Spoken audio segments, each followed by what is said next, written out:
This is coincidentally going into Brooklyn, going into Kosciuszko Bridge, Meeker Avenue, Polish neighborhood. A lot of Polish people travel to New York and other various parts of the country to make a better living for their families back home. They work a little bit and they go back home after they earn some money here. At least this was the case 20, 30 years ago. Now the economy, I think, though I'm not an expert, is pretty much the same as far as Poland and America. If I could be going out on a limb, but it's pretty much all in the same ballpark where I don't think as many people do that anymore. But that was the case in 2001. And that was the case for then 46 years old Henryk Siwiak. On September 11th, everyone knows where they were, including Mr. Siwiak. Hours earlier, he had been working at a construction site in Lower Manhattan when he looked up to see American Airlines Flight 11 slam into the north face of the North Tower of the World Trade Center. Henryk is unfortunately the only person, let me rephrase that, he has the distinction of being the last person to have died on September 11th. And he died on the doorsteps of this building right in front of you, 9/11 Decatur. Crime has been unsolved to this day. Killed late September 11th, 2001. On the corner of Albany and Decatur, he got off. He was supposed to be going to a pathmark on Albany, but it was on the wrong side of Albany. This is the beginning of Albany Avenue. He was supposed to be at a pathmark in the other direction on Albany Avenue. They said 4 miles. I think it was even more than that. But unfortunately, he died on those doorsteps. And it's an unsolved crime. He was supposedly starting there for $10 an hour to be a janitor. Let me backtrack on the story for you on the case of Henryk. He was a father of 2. He had moved to the U.S. 11 months earlier, to pursue the American dream. He was gunned down, and we're driving through Bed-Stuy. He was gunned down in Bed-Stuy at around 11:40 p.m. on September 11th, 2001. Bed-Stuy was not a nice neighborhood back then. It seems to have improved now over the course of time. Hours earlier, like I mentioned, Henryk on September 11th was working at a construction site, Lower Manhattan. As smoke and ash filled the air and panic descended on the streets of the city, it was almost like a different type of desperation that overcame Henryk. The site he was working at was forced to close, and he urgently needed to find a new job. For months, Henryk had been working all kinds of odd jobs to make enough money to send to his wife, Eva, and their 2 children back then. They were 17 and 10 years old. A few $100 each month to kind of send back home to Poland to kind of lessen the burden, the financial burden.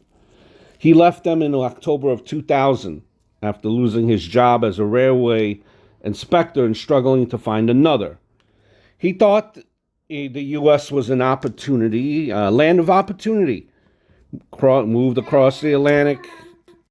So he loses his job back home in Poland as a railway inspector. He comes over to Far Rockaway, Queens, to live with his sister, and he takes up any work that he could find.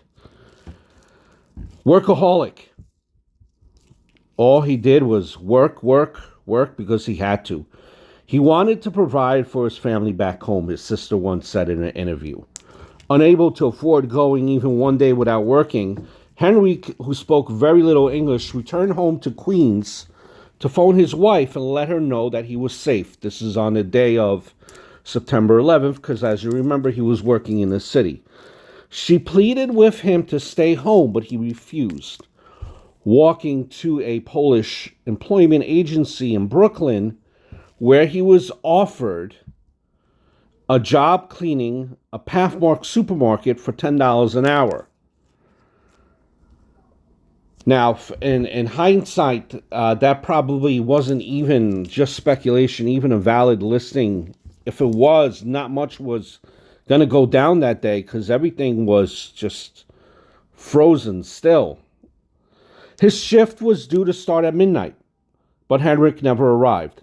And what happened to him next continues to puzzle investigators 2 decades later.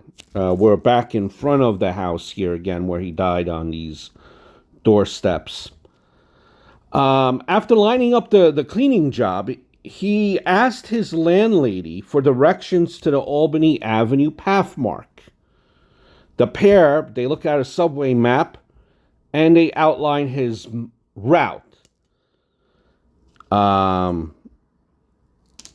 He then headed out on the A train towards Utica Avenue, but unbeknownst to him, he and his landlady had mapped out a route to Albany Avenue in Bed-Stuy, nearly 4 miles away from the Albany Avenue location in Farragut, where he was supposed to be. I'll tell you, I made the trip, and you'll see that journey here, some of the highlights as we go through that neighborhood. That might have been even more than 4 miles away. And so it is believed that Henryk gotten off the train near 1 Albany Avenue in Bedford-Stuy just after 11 p.m., which is right where we are right now in front of the house. 1 Albany, it's right here, which is the start of the avenue.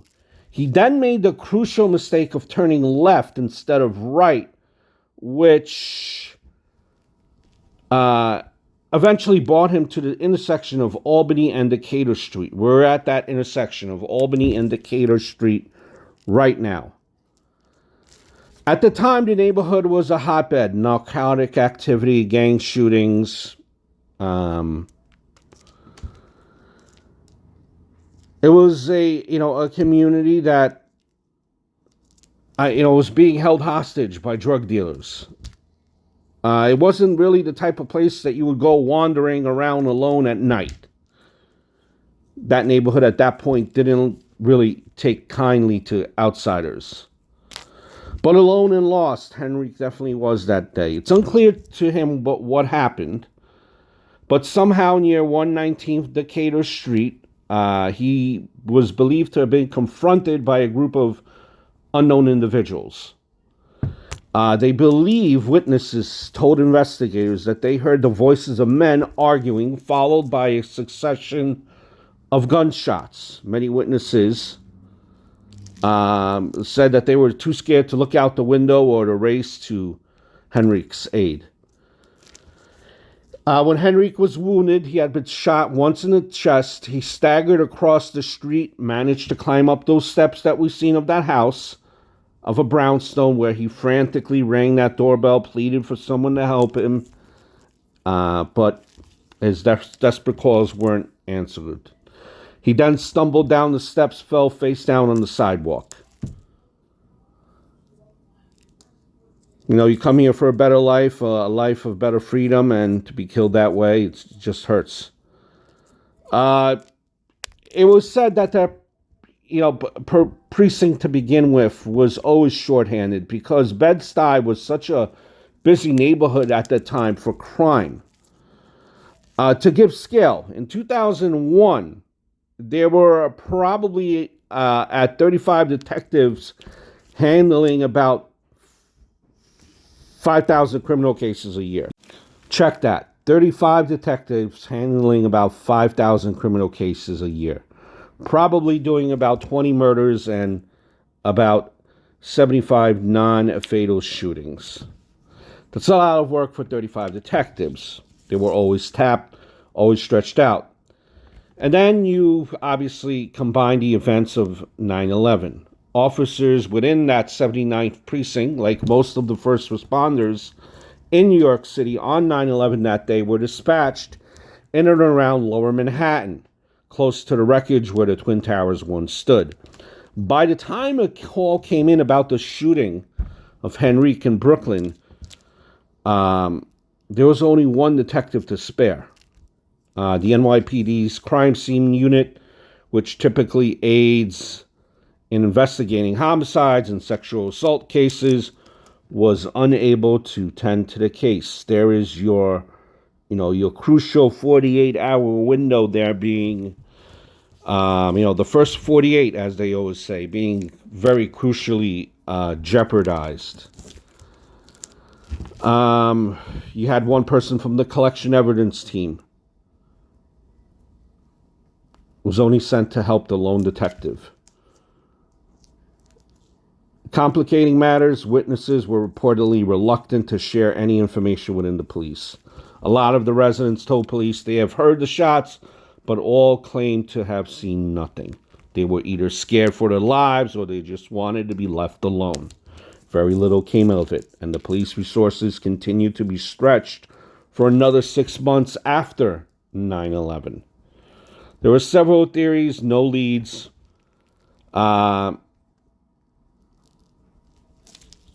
They say that Henryk was shot at between 6 and 8 times, but hit only once. The bullet that struck him ripped through his chest and one of his lungs. Shell casings recovered from the scene indicated that the weapon used was a .40 caliber pistol, an uncommon type of handgun. But with so many other few clues to go on, the investigation into Henryk's murder quickly hit a wall. And in the 2 decades since, still no suspects have been identified, no arrests have been made. Instead, they're only left with theories about what could have happened to Henryk that night. One theory, and people think it's the most likely, was that he was the victim of a botched robbery.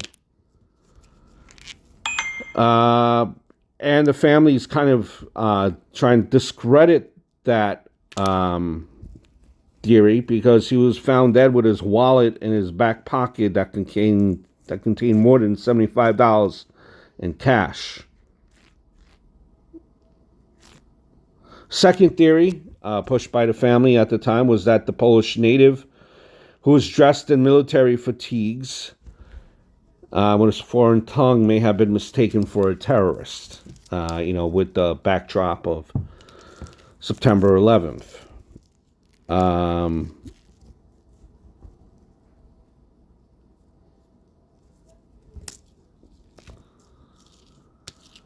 It may have also been a band of teenage gang members who were sent out to kill a man as part of an initiation. There's another theory that's been floating around. And look, this is, as we're still approaching, trying to get to the path mark on Albany Avenue. Oh, it just seems on the other side of town.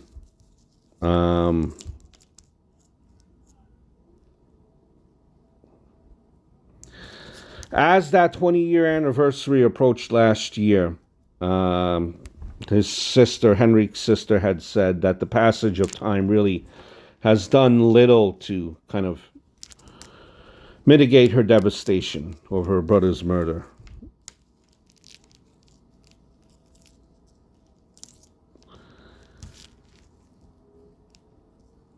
There is still a $12,000 reward, and you've seen that poster that I put in here in the video to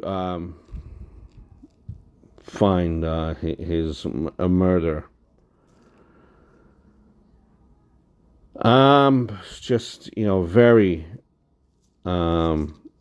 sad story. Very sad story.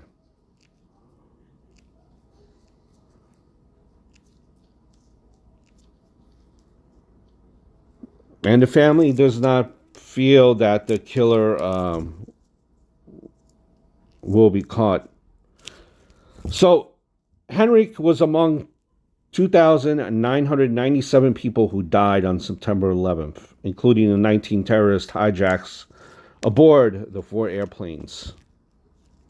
But because the deaths in the attack do not count towards the city's crime statistics, Henryk's death is the only murder recorded in New York City for that day. It is a murder that still continues to haunt the NYPD. Every year on September 11th, officers within that department, they hand out flyers and they put up posters with Henryk's face on it.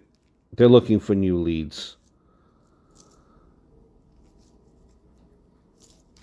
Some of the witnesses, the police department feels that were too afraid or unwilling to come forward with any vital information 20 years ago may have had a change of heart. The police department hopes and feels. Is there closure? Can you ever get closure? Something like this. But it just hurts, the family and I'm sure the city that you're just not able to close this chapter for them and for the system. You just wonder if Henryk had walked the other direction. Maybe this would have been, again, you figure, you hope if Henryk just had walked the other direction, maybe none of this would have happened. It was still a long walk, but maybe the neighborhood would have been better, or it seems that the neighborhood was better. There are a lot of what ifs and a lot of uncertainties. If anyone has information at this point, they're asked to call Crime Stoppers, 1-800-577-TIPS.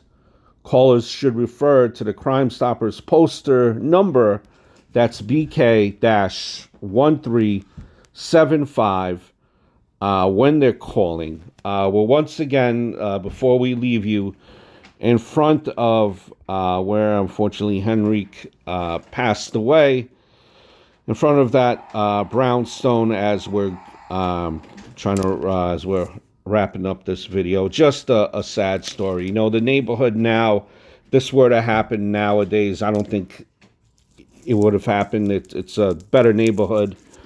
There's the corner of Albany Avenue, which was the beginning of where Albany Avenue, instead of, in an opposite direction.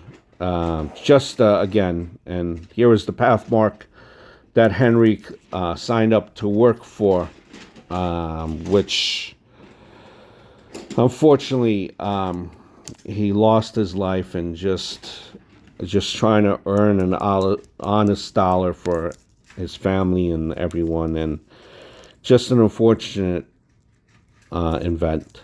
Hope all is well.